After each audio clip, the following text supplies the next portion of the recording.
Baiklah, Assalamualaikum warahmatullahi wabarakatuh. Perkenalkan, saya Maya Ayuni, NIM 18032127, akan mempresentasikan materi mengenai metabolisme xenobiotik. Xenobiotik berasal dari bahasa Yunani xenos yang artinya asing. Xenobiotik adalah zat asing yang masuk dalam tubuh manusia, seperti obat-obatan, insektisida, zat kimia tambahan pada makanan seperti pemanis, pewarna, pengawet, dan zat karsinogen lainnya. Kepentingan xenobiotik dalam metabolis yaitu xenobiotik umumnya tidak larut air, sehingga jika masuk ke tubuh tidak dapat diekskresi. Untuk dapat diekskresi, xenobiotik harus dimetabolisme menjadi zat yang larut. Organ yang paling berperan dalam metabolisme xenobiotik adalah hati.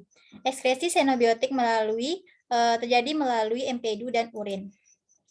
Metabolisme xenobiotik terjadi dalam dua fase. Fase pertama yaitu fase hidroksilasi, di mana fase ini mengubah xenobiotik aktif menjadi inaktif oleh enzim monooksidase atau sitokrom P450. Enzim sitokrom P450 terdapat banyak di retikulum endoplasma yang merupakan hemoprotein seperti hemoglobin. Fungsi enzim ini adalah sebagai katalisator perubahan hidrogen pada xenobiotik menjadi gugus hidroksil OH.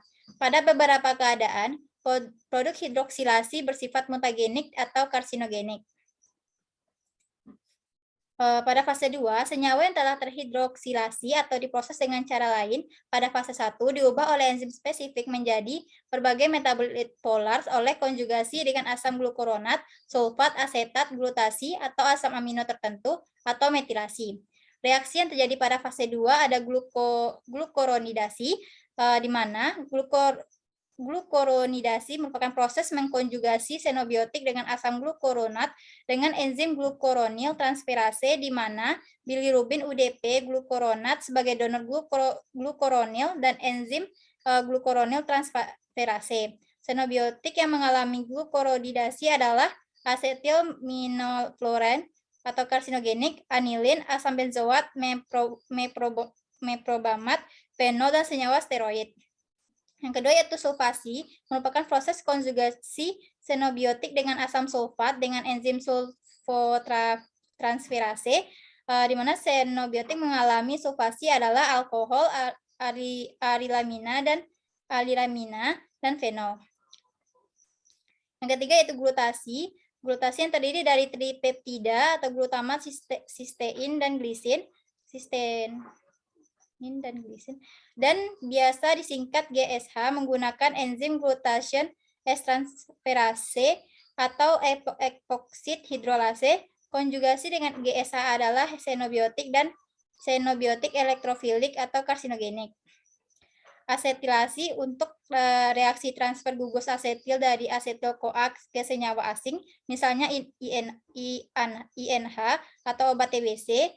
Metilasi beberapa xenobiotik akan mengalami metilasi oleh enzim metiltransferase dengan memakai sadonosil metionin.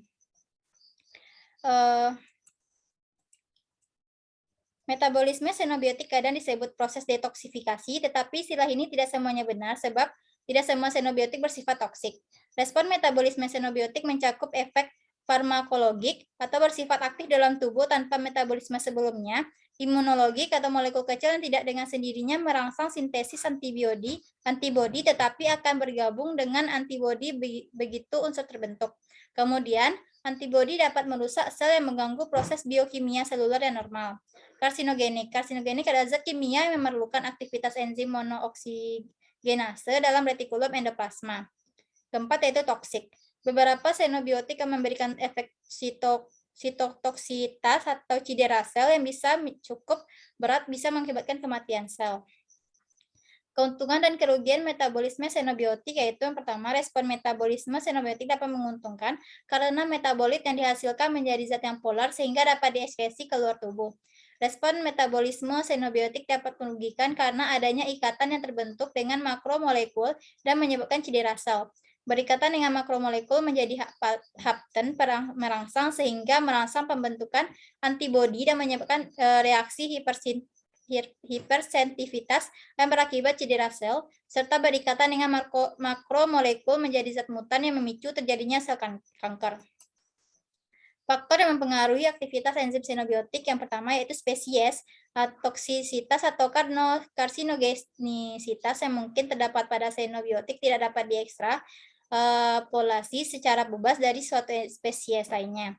Genetik adanya beberapa perbedaan yang signifikan pada aktivitas enzim antar individu menurut umur dan seks atau jenis kelamin.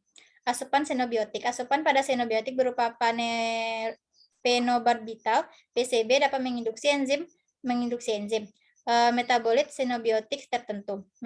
Metabolik xenobiotik dapat menghambat atau menstimulasi aktivitas enzim yang memetabolisasi xenobiotik. Metabolisme xenobiotik obat.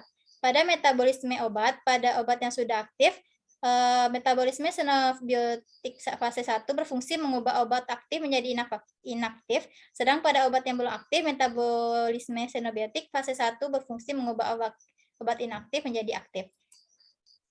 Baiklah, sekian yang dapat saya sampaikan.